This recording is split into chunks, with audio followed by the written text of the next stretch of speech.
He did it, guys. Dricus du Plessis is the king of Africa. And yeah, I guess also still the middleweight champion of the world, for whatever that's worth at this point. He gets it done in the main event of UFC 305. And this is going to be my full recap of the card. I'm going to start with the main event, actually, and then I'm going to go chronologically through and break down my thoughts on what happened last night in what was actually a really entertaining card. So yeah, let's get right into it, starting with the main event. Dricus du Plessis submits Israel Adesanya in the 4th round via rear naked choke. And people forget, by the way, man, that Dricus is not a newbie to this rear naked choke game. We've not seen him do it for a while, but that used to be his bread and butter, going for that rear naked choke. So we more associate him now with this sort of wild forward pressure, sort of brawler style who mixed in the wrestling, but this was sort of old school DDP. So yeah, that was fun to see. But anyway, the way this fight started out, super interesting. Largely a fight fought on the feet. The first 2 rounds were super close to call, super difficult to call. You could have gone 2-0 Izzy here for the cleaner striking, the cleaner shots. You also could have honestly gone 2-0 DDP or 1-1. Personally, I think I probably had it 1-1. I think Izzy got slightly the better of the striking, maybe in both rounds, but DDP was also mixing in the wrestling. He had a rear naked choke attempt that was pretty close, I believe, in round 1. So I did give one of those first 2 rounds to him anyway. But you could see as the fight was going on, Dricus was tiring. I know he's got this sort of I permanently live in my second wind sort of look to him. So sometimes when it looks like he's knackered, maybe he's not actually that tired. He's just sort of, because he's got this like very sort of beach muscle gorilla physique. He looks like he's carrying the weight of the world and then some sometimes, figuratively and literally. So yeah, he looked like he was trying a bit. Izzy definitely looked like the more fresh fighter going into rounds 3 and 4. But it only takes a moment, man. And yeah, Dricus found his moment. He caught Izzy slipping, as the kids say, in round 4. Dropped him. Izzy gets back to his feet and then sort of gets to the side of him, sort of Sean Strickland style, and boom, boom, boom, hook, hook, hook. Drops him again, immediately takes his back. And this is something that I'll talk about in a little bit, but I feel like this highlighted an issue that Izzy's going to have going forward for sure. And we've seen a little bit in the past as well.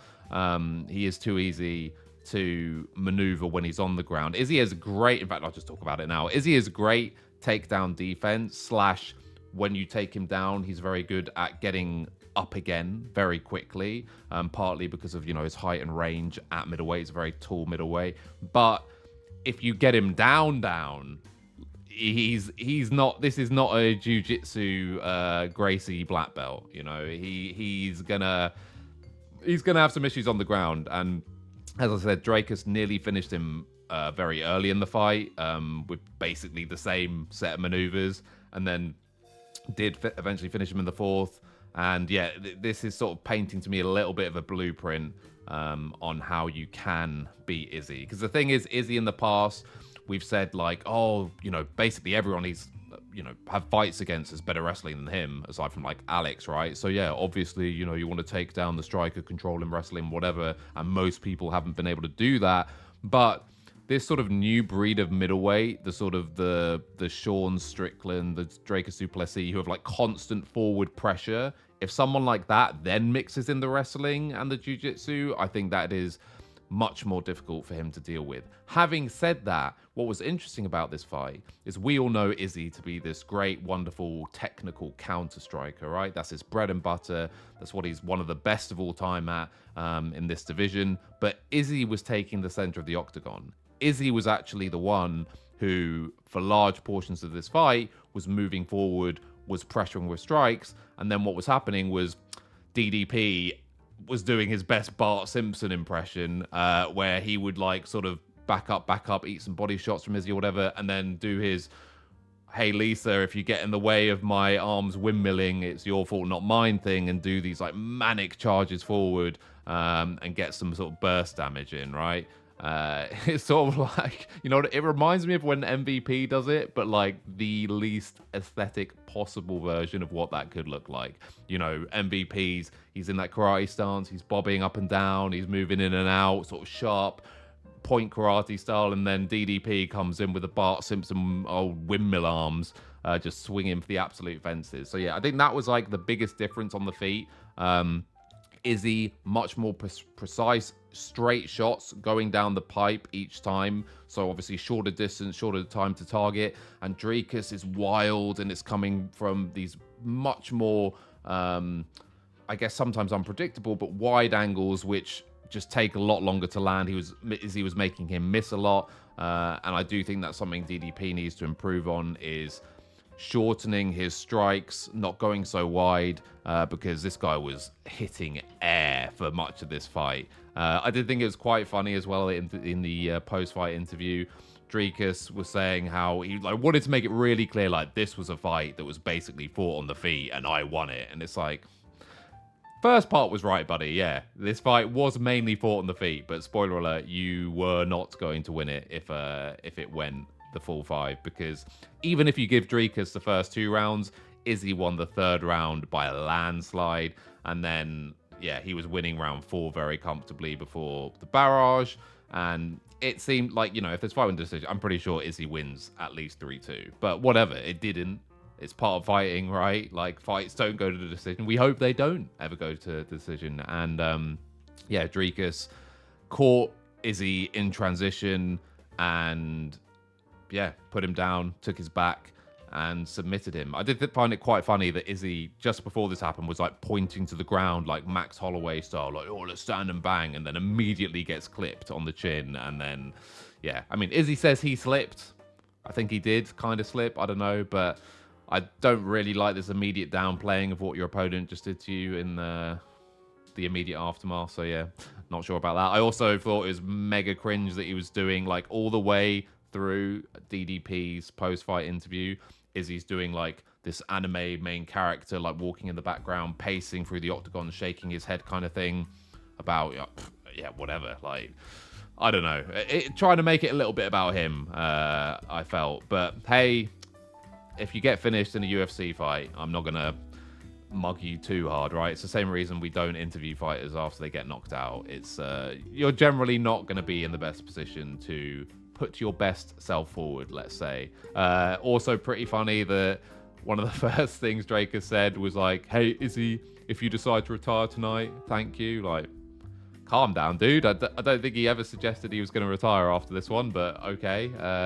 I know you want to think that, you know, you retired Israel Adesanya as a nice sort of stamp on your resume, but I don't think that was ever on the cards. So yeah, that does bring up the question though, what is next for Izzy? What is next for these two fighters? And according to Dana, although we haven't heard from him since last night, as far as I know, he had said up until this point that Sean Strickland would be the next fight for whoever won this, which makes complete sense. It was a total travesty that he didn't get an immediate rematch when he had such a close fight with Dricus the first time, arguably won. I thought he probably did win. So that should be the next fight. And then maybe the winner of Hamzat versus Robert Whittaker is probably the title eliminator fight. So the winner of that will then fight whoever is the champion at that point in time. Now, with Izzy, it's difficult, man. I mean, what do you do with this guy? I think the obvious answer is he goes to 205. I don't really see what's there for him at the moment at middleweight. I mean, he's fought everyone. Some of them are more than once. And I don't know how much... Look, it's Izzy, so there's always going to be appetite for an Izzy fight in general, but I'm not sure how much added appetite there is for some of these matches right now at middleweight. So, I don't know. The rumor was that he was bulking up to go to 205 anyway. I don't really know what that means because, you know, you have to make weight, but I guess he's like sort of doing a body recomposition a little bit or something like that. He says he's more like sort of densely muscular now or what have you. I don't know. It's hard to say, but yeah, I guess the ultimate story, right, would be you go to 205 and you chase down Alex, who obviously chased down you when he first came to the UFC.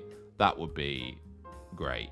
But yeah, I'm not sure it's going to happen. There was also a rumor as well that maybe Alex was going to come back down to 85, which is insane. And I really hope he doesn't do that, because that makes no sense whatsoever. I do not want to see a 37-year-old Alex Pereira trying to make middleweight again. So yeah, who knows? We'll see. But yeah, Dricus du Plessis is still the middleweight champion.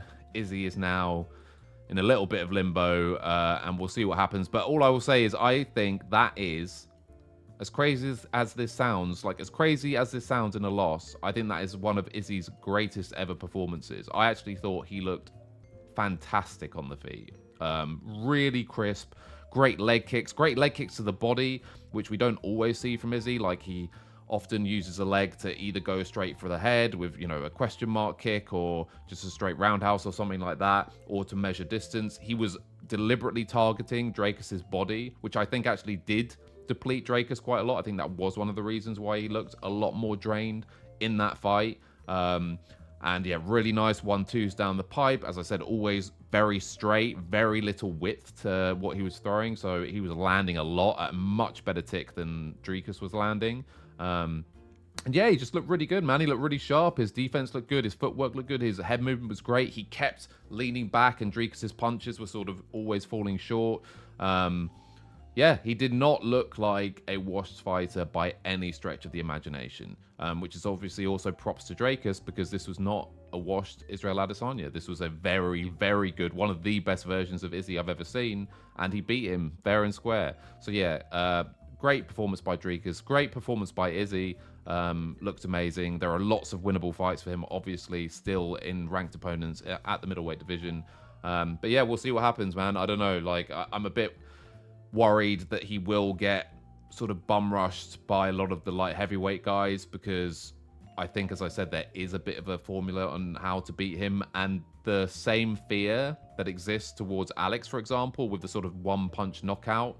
Izzy does have underrated power, I think. Like, he does have knockout power, but there's not the same aura and fear that you get with Alex, right? So I don't think people will respect him as much in that sense, and I think you'll see some fights like the Jan Blachowicz fight, when Izzy went up there, where he kind of is able to grab a hold of him and control him a bit. And yeah, I don't know. It's really hard to see what you do with Izzy right now, but we'll see. We'll probably find out more, you know, in a couple of weeks or so. Anyway, let's talk about the Steve Erceg versus Kai Kara France matchup, which is obviously the co-main event. After this, I'll go through the card chronologically. But yeah, this was, I mean, started out as a bit of a slow first round. Erceg, great movement as always, good counters. It felt like he was using the round to sort of get the measure of Kai. And then Kai catches him with a left hook and follows up with a right, and that was it. The fight was over. Pretty short one. I mean, yeah, I don't know really what else to say. I know I was sort of talking down Kai's hype in my last preview, but I don't know, man. I mean, he's a flyweight, and he's got, what is it now, like 13 or 14 first round KOs. I mean, it's crazy. That kind of power at flyweight, sorry, it is kind of crazy. So yeah, there wasn't too much else to say. Like, it did look like Erceg was the better, more technical striker, landing more, making Kai miss, and yeah, he looked like he was the superior fighter who was winning the first round. But that's the beauty of MMA, man. You get caught with one punch and it changes everything. So yeah, not too much to analyze there, but in terms of what they should both do next, I mean, I know it's become sort of fashionable with the UFC to like give fighters title shots on the back of losses. I don't think that will happen for either of these two guys. Obviously, Erceg lost a close fight to Pantoja, but Erceg's now going to have to probably he'll probably have to fight and beat, you know, a couple of top 5 ranked guys, and then he's right back in there. You know, at flyweight, if you get 2 wins and you're someone like Steve Erceg, you'll be right back in the picture. So for him, fine. I think, you know, it's sad for Erceg because he did have such a close fight with Pantoja, arguably won. But again, man, that's MMA. But yeah, I have no doubt that he will be back. He's certainly got time on his side. So yeah, he just needs a couple more wins to get right back in the title picture.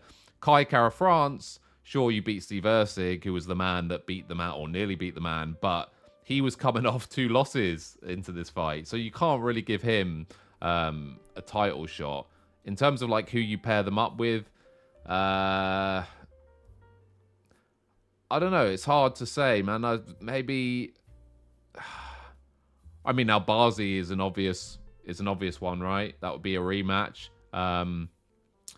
Brandon Moreno's still there, of course. Yeah, I mean, any of the top 5 fights, however you want to mix and match them for both of either of these guys, both of these guys, I think those are the obvious next steps here. I don't think you can really give either guy a title shot off the back of this for the context I already laid out. So, yeah, we'll see. Anyway, right, let me go back to the start of the card.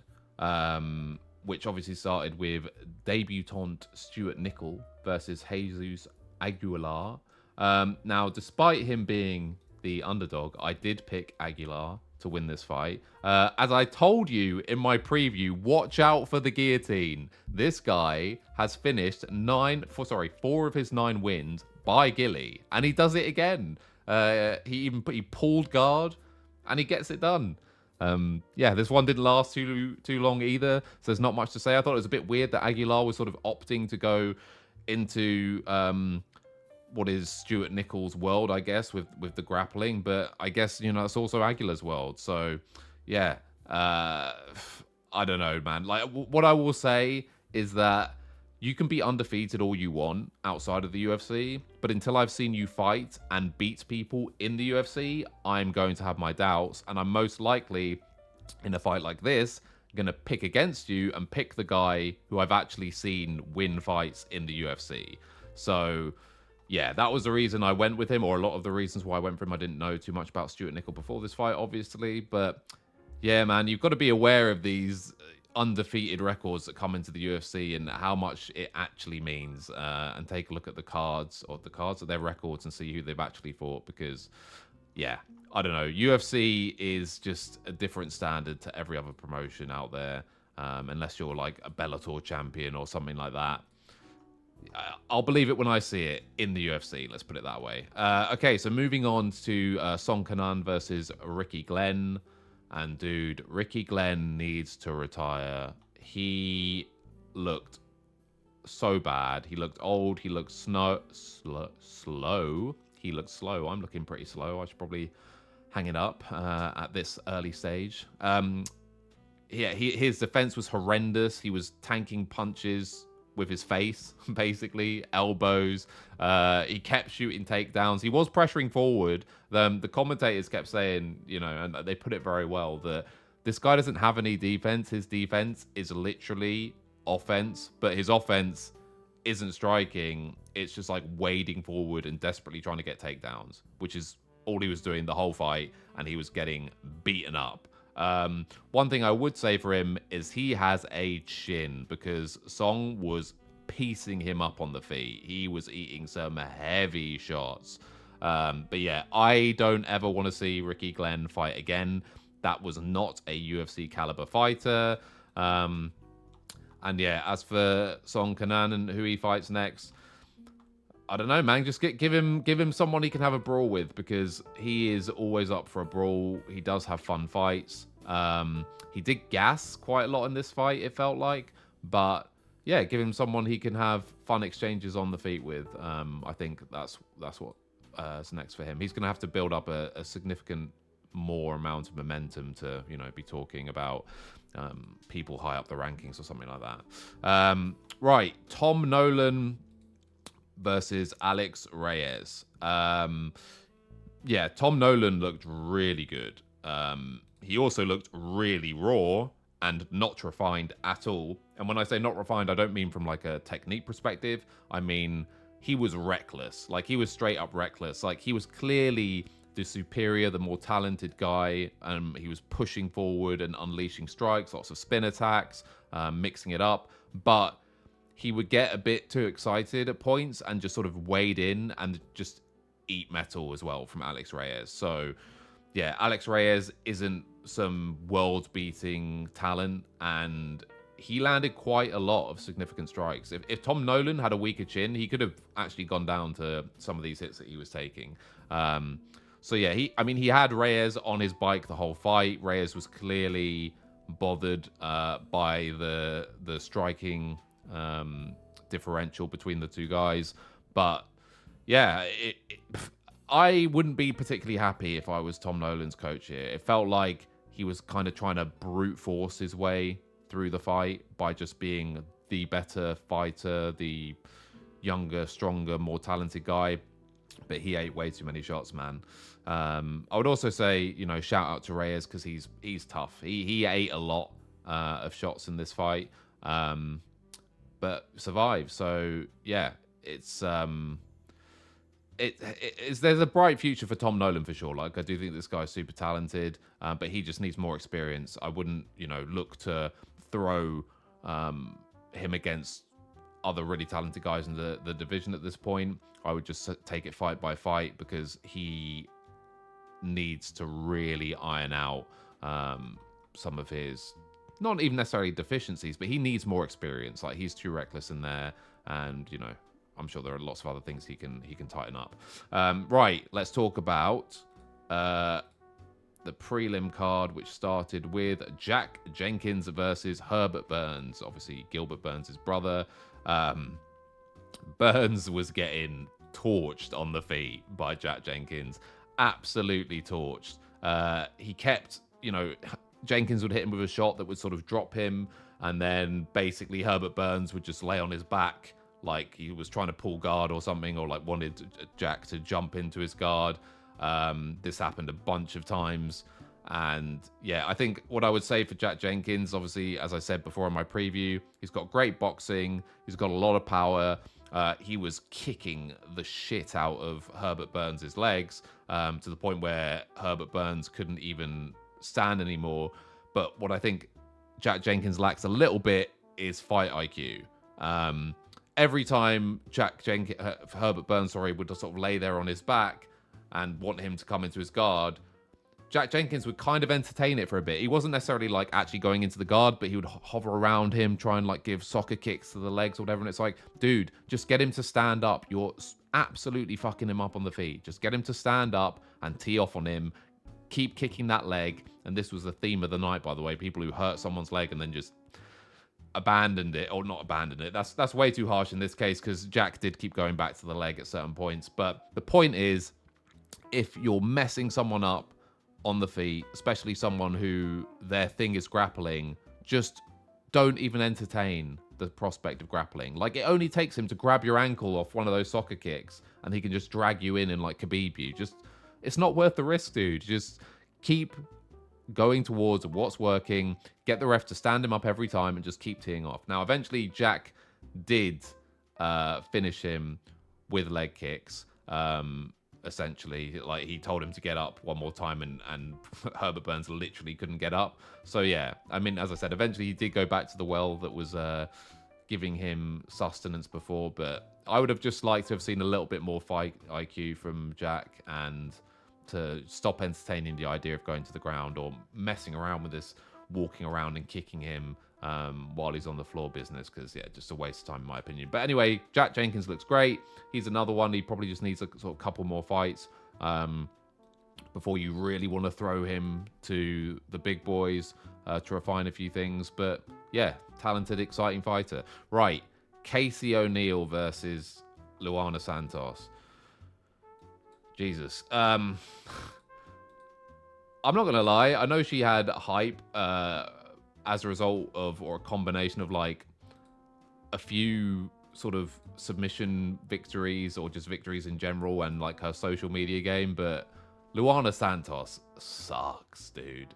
She has zero stand-up ability at all. Casey O'Neill was completely outclassing her on the feet.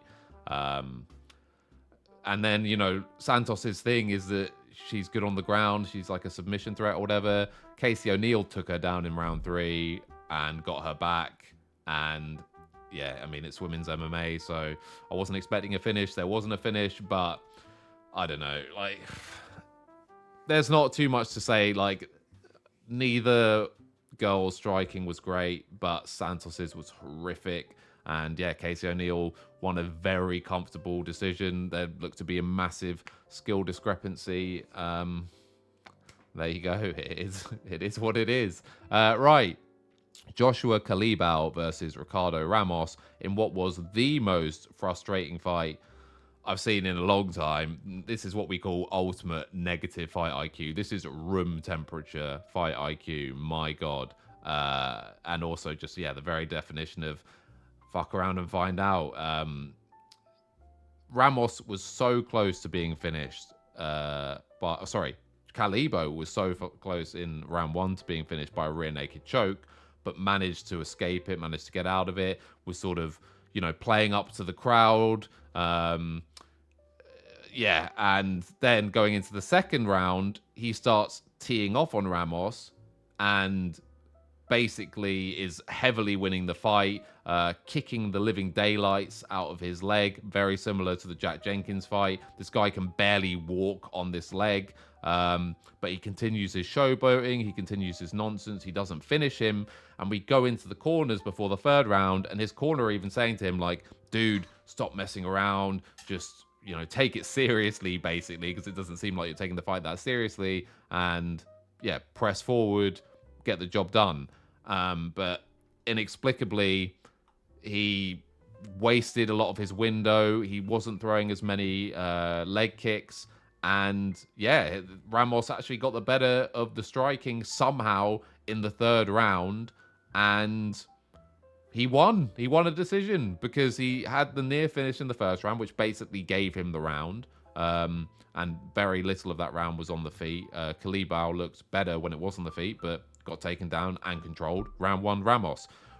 Kalibo comes back in the second round, clearly wins the striking game, almost cripples Ramos with leg kicks. But in the third round, he sort of abandoned going to the leg kicks. He just had more of a sort of boxing match with Ricardo Ramos. And as I said, this is just a negative IQ fight. You should have kept targeting that leg. Because the thing is as well, it's not just like, oh, you're going to TKO him with leg kicks, or, he's going to quit, because it's like, it's what he's then forced to do. If you're you're going to see him desperately shooting, you're going to see him leaving his chin exposed, trying to do anything he can to sort of bum rush you and get his hands on you when you're kicking his legs out, right? But he just opted into this voluntary boxing fight, and he lost. He just straight up lost. So yeah, he let Ramos off big time. And yeah, the thing is, at the end of the third round, when he probably thought, okay, well, now I'm going to press forward and do something, Ramos actually did get him down and held. Didn't do any damage, but in what was a very close third round, the takedown wins the fight. So, yeah, I think it's absolutely ridiculous that someone who can barely walk beats you for, whatever. Like, this fight just annoyed me. It was really stupid. He was also, I don't know, whatever. I'm done with this fight. This was ridiculous.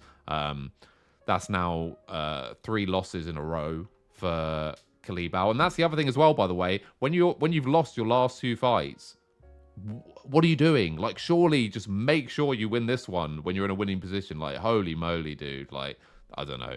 Just very frustrating. Anyway, on to the next fight, which was the Junior Taffa versus Volta Walker fight. Again, this fight did not last very long.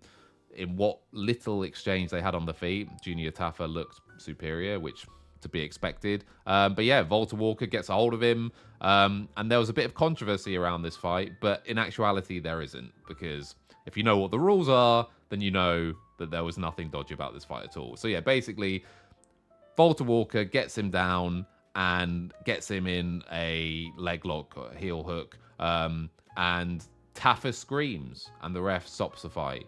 Taffa stopped complaining. He goes up, or I guess this is where the actual controversy is. He goes up to Volta Walker and slaps him for some reason, as if it's his fault that, if there was an issue with the stoppage, that would be his fault and not the referee's fault. Really weird. And then he basically just acted like a little bitch the whole rest of the time. He's chatting shit to him while they were announcing the winner. And a really horrendous look for Junior Taffa. And all I'm going to say is, if they don't let, I don't know what Malkaev or whatever the hell he's called, did get cut from the UFC, but my understanding it was this kind of crap, right? So he's got to be getting a fine or something at a minimum, if not just entirely cut from the UFC, because his behavior in the aftermath of this fight was absolutely ridiculous and the epitome or the absolute opposite of what good sportsmanship is. So yeah, fuck Junior Taffa, that was ridiculous. And yeah, just to clear up the whole leg lock heel hook thing, like if you scream in pain, that is considered to be a verbal tap. So everyone who was like, oh, he didn't physically tap and he didn't say tap, you don't have to. If you go like, like that is a tap. So yeah, I guess you got to bite your lip. I mean, the only thing I will say is like where I have a tiny bit of sympathy is like, if you scream or let out a burst in like the heat of the moment, but you're not yourself remotely considering tapping, it does seem a little bit weird, you know? Like you could just make a noise, like an animalistic noise in the moment, and then they're like, oh, fight's over, and it's like, well, fuck, like, I don't know, if I had a bit of leather to bite down on, that wouldn't have happened, but I didn't want to tap, you know? It's a little bit of a weird one, but that is the rule. The rule is, if you scream out in pain, the referee should consider that to be a verbal tap, so he tapped, is what it is. And yeah, quite amusingly, Volta Walker in his post-fight interview called out Junior Taffa's brother as his next opponent. So that would be brilliant, by the way. If that can work in any way, shape, or form, that would be hilarious as a storyline. So yeah, I'd be all for that. That sounds great. But yeah, anyway, moving on to Li Jingliang versus Carlos Prates. Dude, Prates is so good, man. This guy's striking is so clean, just absolute precision. And he gets Lee out of there. Lee'd never been finished, not like this. He's got an insane chin. And yeah, Prates didn't really do it with one punch. Lee did have to be worn down because he was eating a lot of strikes, a lot of knockout-worthy strikes. But yeah, eventually that granite chin, I mean, yeah, it gave in. Like the dam broke at a certain point, and Prates becomes the first guy to do it, and that makes it 10 knockouts in a row for Prates. Super impressive. What do you do with him? For me, he's already like easily a top 5 striker in the division. Of course, you want to see what happens when you put him against a really good wrestler or whatever. But yeah, you need to give this guy a ranked opponent. Maybe someone like a Jeff Neal would be a good matchup. But yeah, he looks ready. He looks good. And this guy needs to be in big fights in that division sooner rather than later because he is a top talent. Right, Tai Tuivasa versus Rosenstrike. Yeah, surprisingly slow-paced fight. Got faster and more scrappy as time went on, but, you know, particularly round 2. But Tai was getting pieced up on the feet, essentially. Yeah. I thought this was going to be much more of a barn burner. Both these guys like to strike. Tai loves to plod forward. Rosenstrike's a good counter striker, and he's just a good kickboxer in general.